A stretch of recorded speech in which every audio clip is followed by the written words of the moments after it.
In today's video, I'm going to teach you how to sign up in Splitwise.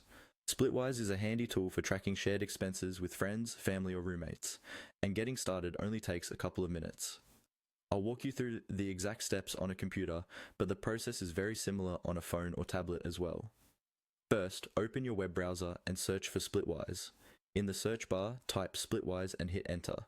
You should see Splitwise appear near the top of the search results.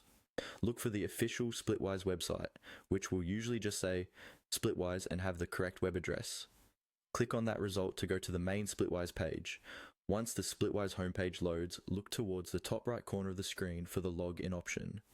Even though we're creating a new account, this is the quickest way to get to the sign up page. Go ahead and click on login. On the login page, you'll see fields where existing users can enter their email and password.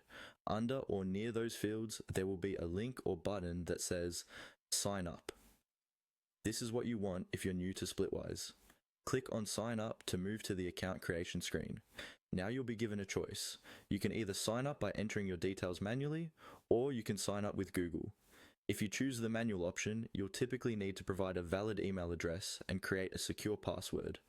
Make sure the email is one you can access easily because Splitwise may send you confirmation messages. For the password, choose something strong and unique to help keep your account secure. If you prefer, you can click on the option to sign up with Google instead. This will connect your Splitwise account to your Google account. You may see a pop-up window asking you to choose which Google account to use and to confirm permissions.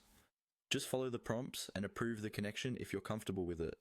Finally, follow the on-screen prompts to finish setting up your account. This might include confirming your email, adding your name, and adjusting basic settings. Take a moment to review everything before you continue.